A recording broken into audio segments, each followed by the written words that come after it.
दिशोम गुरु स्वर्गीय शिबू सोरेन के लिए ये भावनाएं, ये उद्गार झारखंड के मुख्यमंत्री हेमंत सोरेन के हैं। मैं अपने जीवन के सबसे कठिन दौर से गुजर रहा हूं। मेरे सिर से सिर्फ पिता का साया नहीं गया, झारखंड की आत्मा का स्तंभ चला गया। मैं उन्हें सिर्फ बाबा नहीं कहता था, वे मेरे पथ प्रदर्शक थे, मेरे विचारों की जड़ थे और उस जंगल जैसी छाया थे जिसने हजारों लाखों झारखंडियों को धूप और अन्याय से बचाया। मेरे बाबा की शुरुआत बहुत साधारण थी। नेमरा गांव के उस छोटे से घर में जन्मे जहां गरीबी थी, भूख थी, पर हिम्मत थी। बचपन में उन्होंने अपने पिता को खो दिया। जमींदारी की शोषण ने उन्हें एक ऐसी आग दी जिसने उन्हें पूरी जिंदगी संघर्षशील बना दिया। मैंने उन्हें देखा है, हल चलाते हुए, लोगों के बीच बैठते हुए, सिर्फ भाषण नहीं देते थे, लोगों का दुख जीते थे।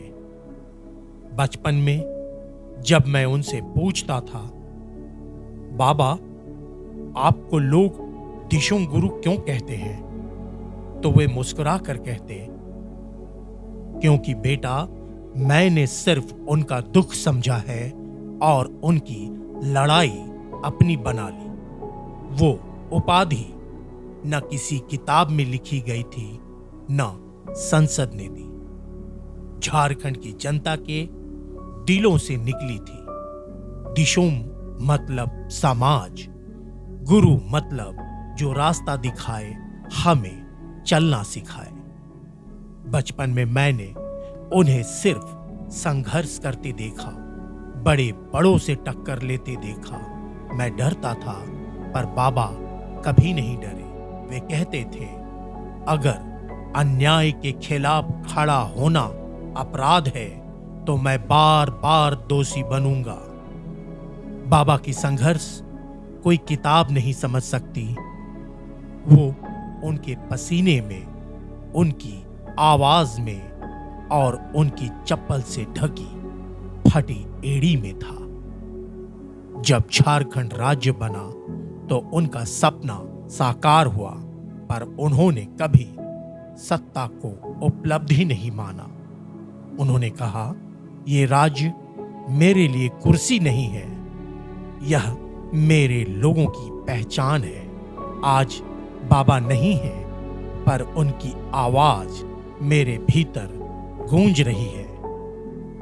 मैंने आपसे लड़ना सीखा बाबा, झुकना नहीं। मैंने आपसे झारखंड से प्रेम करना सीखा, बिना किसी स्वार्थ के।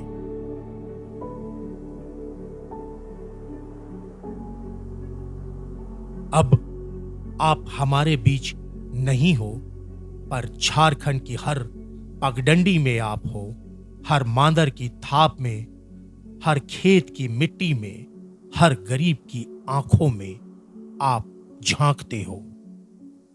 आपने जो सपना देखा, अब वो मेरा वादा है।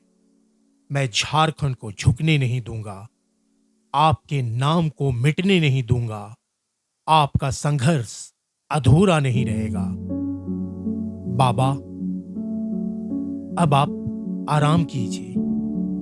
आपने अपना धर्म निभा दिया, अब हमें चलना है आपके नक्शे कदम पर। झारखंड आपका कर्जदार रहेगा। मैं आपका बेटा आपका वचन निभाऊंगा।